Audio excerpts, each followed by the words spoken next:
Tulu Koota Qatar ಪರವಾಗಿ ಕರ್ನಾಟಕ ರಾಜ್ಯೋತ್ಸವದ ಹಾರ್ದಿಕ ಶುಭಾಶಯಗಳು. ಅದೇ ನಾನು ಈಗ ತಾನೇ ಹೇಳಿದೆ, ಕರ್ನಾಟಕ ರಾಜ್ಯೋತ್ಸವ ಅಂತ. ನಾವೆಲ್ಲ ಕನ್ನಡಿಗರು. ಕರ್ನಾಟಕಕ್ಕೆ ಜೈ, ಕರ್ನಾಟಕ ರಾಜ್ಯೋತ್ಸವಕ್ಕೆ ಜೈ ಅಂತ ಏನಿಲ್ಲ ಅಂದರೂ ವರ್ಷಕ್ಕೊಮ್ಮೆ ಕರ್ನಾಟಕದ ರಾಜ್ಯೋತ್ಸವದಂದು ಹಾಡಿ ಹೊಗಳಿ ಕುಣಿದು ಕುಪ್ಪಳಿಸ್ತೇವೆ, ಸಂತೋಷ ಪಡ್ತೇವೆ. ಆದರೆ ನಮಗೆಲ್ಲ ಈ ಕರ್ನಾಟಕ ಕನ್ನಡ ರಾಜ್ಯೋತ್ಸವದ ನಿಜವಾದ ಅರ್ಥ ಗೊತ್ತಿದೆಯಾ?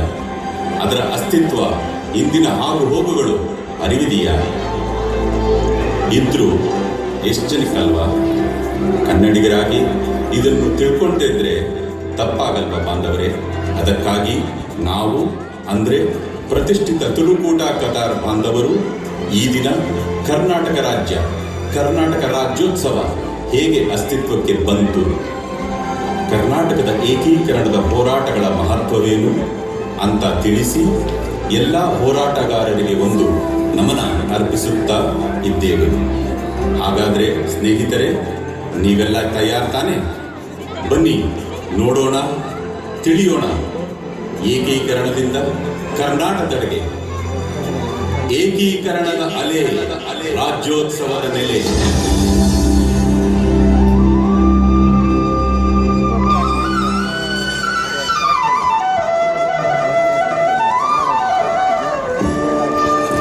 ಇಂದಿನ ಬ್ರಿಟಿಷರ ಆಡಳಿತದ ಸಮಯದಲ್ಲಿ ಈಗಿನ ಕರ್ನಾಟಕ ಸುಮಾರು 20 ಬೇರೆ ಬೇರೆ ಪ್ರಾಂತ್ಯಗಳಾಗಿ ವಿಂಗಡಣೆಯಾಗಿತ್ತು. ಅದರಲ್ಲಿ ಪ್ರಮುಖವಾಗಿ ಮೈಸೂರು ರಾಜ್ಯ,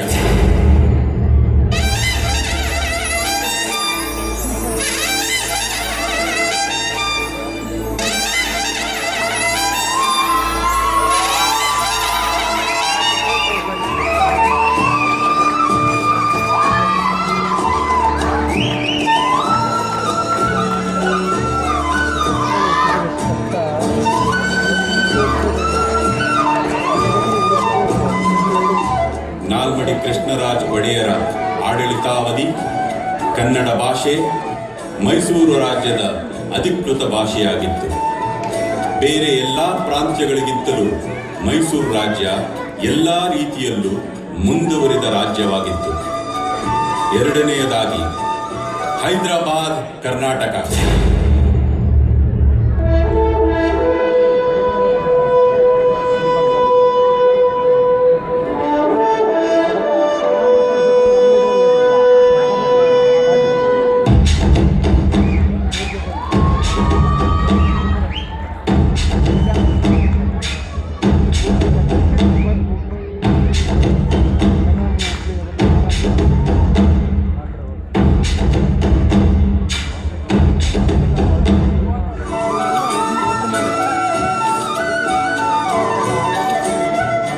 ಹೈದರಾಬಾದ್ ಕರ್ನಾಟಕ ಹೈದರಾಬಾದಿನ ನಿಜಾಂ ಆಳ್ವಿಕೆಯಲ್ಲಿ ಒಳಪಟ್ಟಿತ್ತು.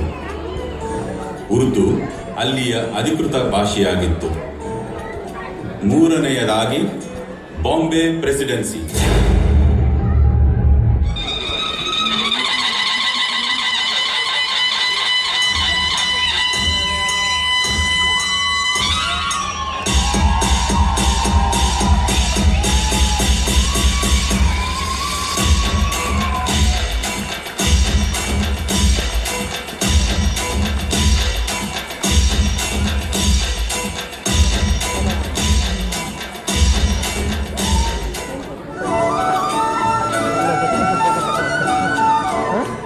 ಬಾಂಬೆ ಪ್ರೆಸಿಡೆನ್ಸಿ ಮರಾಠ ರಾಜ್ಯವೊಂದೇ ಹೇಳಬಹುದು. ಮರಾಠಿ ಅಲ್ಲಿನ ಪ್ರಮುಖ ಅಧಿಕೃತ ಭಾಷೆಯಾಗಿತ್ತು.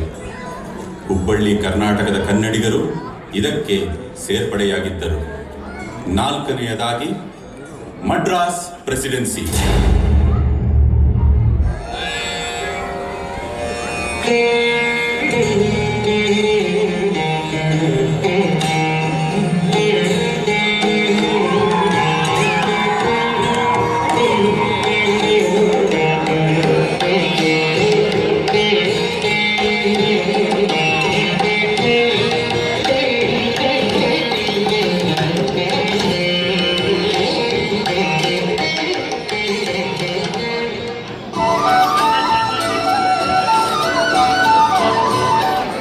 ಮಡ್ರಾಸ್ ಪ್ರೆಸಿಡೆನ್ಸಿ.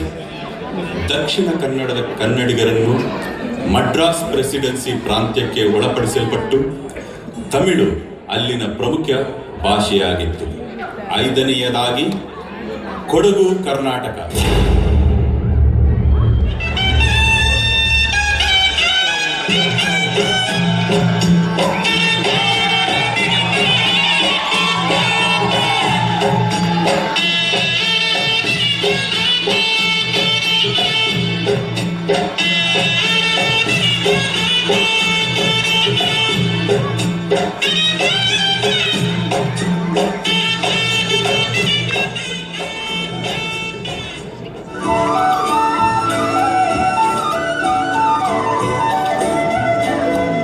ಕೊಡಗು ಕರ್ನಾಟಕ. ಪ್ರಮುಖವಾಗಿ ಕೊಡವರನ್ನು ಒಳಪಟ್ಟ ಈ ಪ್ರಾಂತ್ಯ ಕೊಡವ ಭಾಷೆಯನ್ನು ತನ್ನ ಅಧಿಕೃತ ಭಾಷೆಯನ್ನಾಗಿ ಬಳಸುತ್ತಿತ್ತು.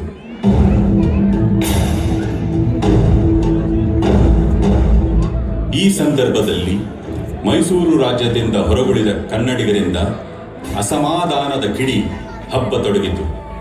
ತಮ್ಮ ಮೇಲೆ ಅನ್ಯ ಭಾಷಾ ಪ್ರಯೋಗದ ಕಡ್ಡಾಯ ಹೇರಲಾಗ್ತಾ ಇದೆ. ಭಾಷಾ ತಾರತಮ್ಯವನ್ನು ಖಂಡಿಸುತ್ತೇವೆ. ಕನ್ನಡ ಭಾಷಿಗರನ್ನು ಒಂದು ರಾಜ್ಯಕ್ಕೆ ಸೇರಿಸಬೇಕು, ಕನ್ನಡಿಗರು ಒಂದಾಗಬೇಕು ಅಂತ ಎಲ್ಲ ದಿಕ್ಕಿನಿಂದಲೂ ಹೋರಾಟದ ವಿರೋಧದ ಧ್ವನಿ ಕಾಲ್ಗಿಚ್ಚಿನಂತೆ ಹಬ್ಬತೊಡಗಿತು.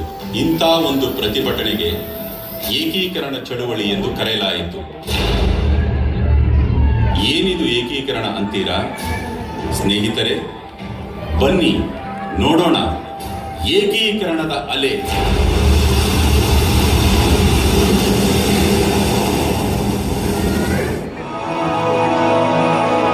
ನಮಸ್ಕಾರ,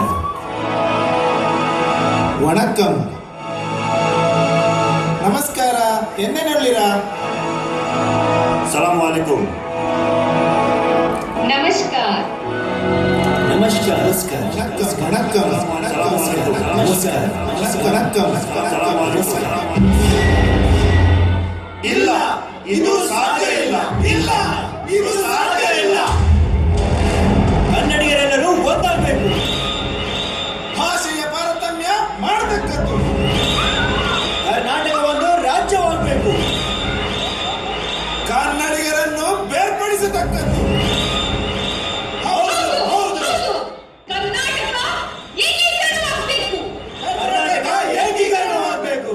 ಕರ್ನಾಟಕ ಏಕೀಕರಣವಾಗಬೇಕು.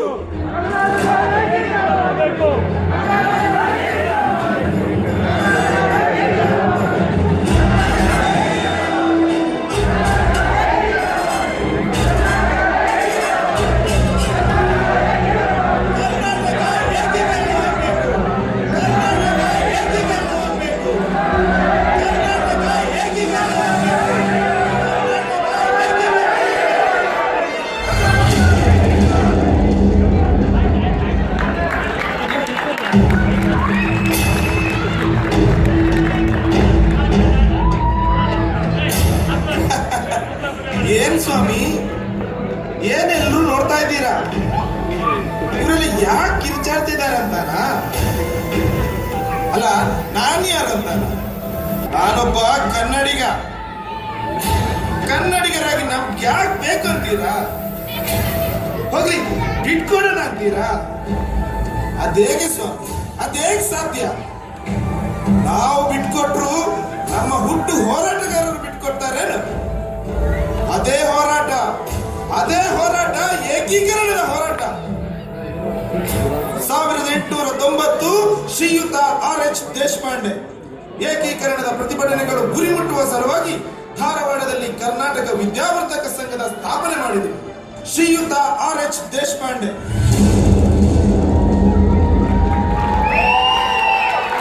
ಉತ್ತರ ಕರ್ನಾಟಕದ ಕನ್ನಡಿಗರು ಕನ್ನಡ ಮಾತಾಡಬೇಕು. ಕನ್ನಡ ಹೆಂಗ್ರಿ ನಾವು ಬಿಟ್ಕೊಡೋದು? ನಾವು ಒಲ್ಲೆಂತೇವೆ. ಕನ್ನಡಿಗರನ್ನು ಬೇರೆ ಬೇರೆ ಮಾಡ್ತಕ್ಕದ್ದಲ್ಲ, ಕನ್ನಡಿಗರನ್ನು ಒಂದ್ ಮಾಡ್ಬೇಕ್ರಿ. ಕರ್ನಾಟಕ ವಿದ್ಯಾವರ್ಧಕ ಸಂಘ ಈ ನಿಟ್ಟಿನಾಗ ಹೋರಾಡ್ತೇವೆ. ಇದು ನಮ್ಮ ಉದ್ದೇಶ ಐತ್ರಿ.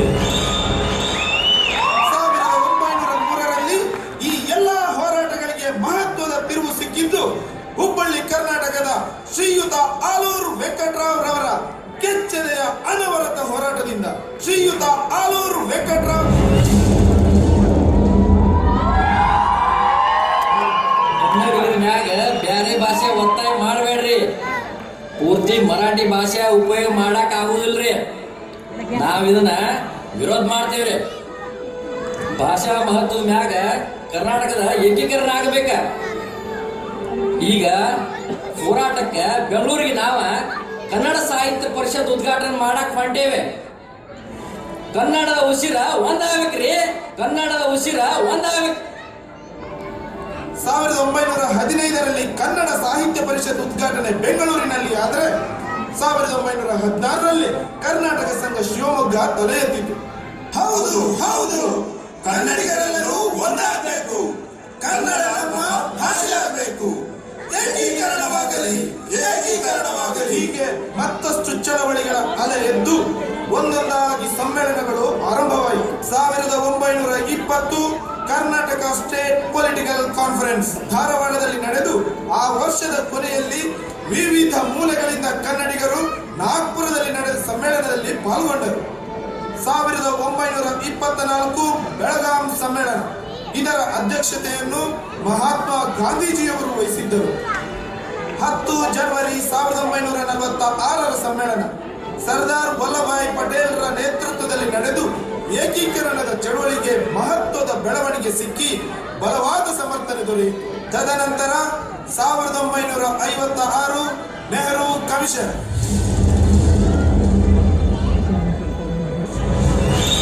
स्टेट रीऑर्गेनाइजेशन कमीशन सभी मांगों की परिगणना करते हुए स्टेट रीऑर्गेनाइजेशन कमीशन ये समर्थन करता है कि भाषा के अनुसार एकीकरण होना चाहिए और हम इसके लिए अनुमति देते हैं. ಇದೆಲ್ಲದರ ಪರಿಣಾಮವಾಗಿ ನವೆಂಬರ್ 1, 1973 ಆಗಿನ ಮೈಸೂರಿನ ಮುಖ್ಯಮಂತ್ರಿಗಳಾದ ಶ್ರೀಯುತ ದೇವರಾಜ್ ಅರಸ್ ಈಗಿನ ಕನ್ನಡಿಗರ ಇತಿಹಾಸದಲ್ಲಿ ಒಂದು ಸುದಿನ. ಕನ್ನಡಿಗರ ಏಕೀಕರಣವಾಗ್ತಿದೆ. ಕರ್ನಾಟಕ ರಾಜ್ಯ ಎಂಬ ಹೆಸರನ್ನು ನೀಡಲಾಗಿದೆ. ಕರ್ನಾಟಕ ರಾಜ್ಯದ ಪತಾಕೆ ಉತ್ತುಂಗಕ್ಕೇರಲಿ. ಕರ್ನಾಟಕ ರಾಜ್ಯೋತ್ಸವದ ಉತ್ಸವ ಪ್ರಾರಂಭವಾಗಲಿ.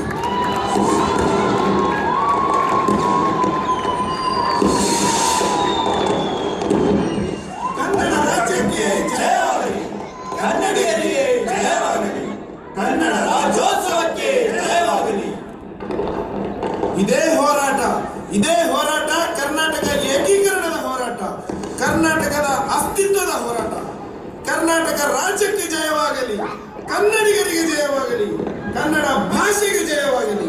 ಜೈ ಭುವನೇಶ್ವರಿ, ಜೈ ಭುವನೇಶ್ವರಿ, ಜೈ ಭುವನೇಶ್ವರಿ. ಹೀಗೆ ನವೆಂಬರ್ 1, 1973ರಂದು ಏಕೀಕರಣದ ಅಲೆ ರಾಜ್ಯೋತ್ಸವದ ನೆಲೆಯಾಗಿ ನಾಂದಿ ಹಾಡಿತು.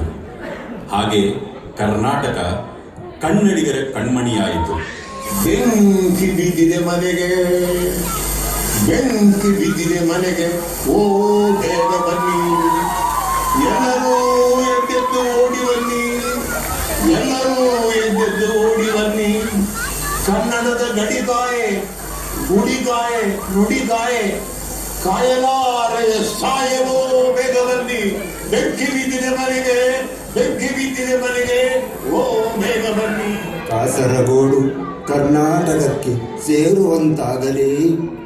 ಪ್ರಿಯ ಬಂಧುಗಳೇ, ಕರ್ನಾಟಕದ ಏಕೀಕರಣದ ಶಂಕ ಒಂದು ಕಡೆ ಮೊಳಗಿದ್ದರೆ, ಇತ್ತೀಚೆಗೆ ನಿಧನರಾದ ಶತಾಯುಷಿ ದಿವ್ಯಾತ್ಮ ಹುಟ್ಟು ಹೋರಾಟಗಾರ ಕಯ್ಯಾರ ಕಿಣ್ಣನ ರಯ್ಯರ ಕನಸು ನೆನಸಾಗಲಿ ಅಂತ ಆಶಿಸುತ್ತಾ, ಏಕೀಕರಣಕ್ಕಾಗಿ ಹೋರಾಡಿದ ಎಲ್ಲ ಗಣ್ಯರಿಗೆ ದಯಮಾಡಿ ಎದ್ದು ನಿಂತು ನಮ್ಮ ನಮನ ಸಲ್ಲಿಸೋಣವೇ.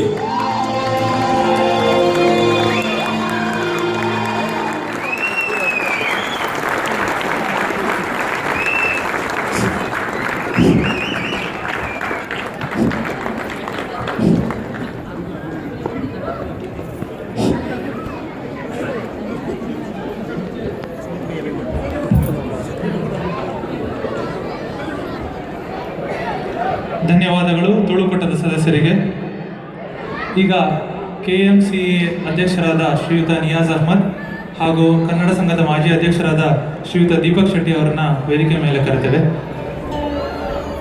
ಕಲಾವಿದರಿಗೆ ನೆನಪಿನ ಕಾಣಿಕೆಯನ್ನು ಕೊಡಬೇಕಂತ ವಿನಂತಿ.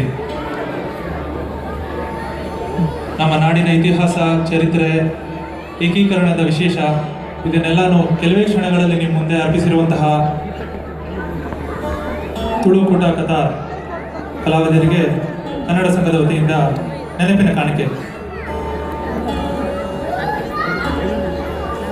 ಕಲಾವಿದರು ಪ್ರಕಾಶ್ ರಾವ್, ರಾಮಚಂದ್ರ ಶೆಟ್ಟಿ, ಸೀತಾರಾಮ್ ಶೆಟ್ಟಿ, ಸುಧಾಕರ್ ಶೆಟ್ಟಿ, ಯಶ್ಪಾಲ್ ಪುತ್ರನ್, ಉದಯ್ ಶೆಟ್ಟಿ, ಸಂತೋಷ್ ಶೆಟ್ಟಿ, ಶಿರ್ವಾ ಉದಯ್ ಕುಮಾರ್ ಶೆಟ್ಟಿ, ವಿಜಯ್ ರೈ, ಶ್ರೀಧರ್ ನಾಯಕ್, ನಿತೀಶ್ ದೊಡ್ಡನಗುಡ್ಡೆ, ಮೋಹನ್ ಜಪ್ಪಿನಮಗುರು, ಕೆವಿನ್ ಅರಾನಾ, ಮಾಮುನಿ, ಸುಧೀರ್ ಅಪ್ಪು ಶೆಟ್ಟಿ, ಜಗದೀಶ್, ವಾಣಿ ರಾವ್, ಡೆಲ್ಲಾರಿಗೋ, ಮಮತಾ ಪುತ್ರನ್, ಸ್ಮಿತಾ ಶೆಟ್ಟಿ ಹಾಗೂ ಪೂಜಾ ನಿತೀಶ್.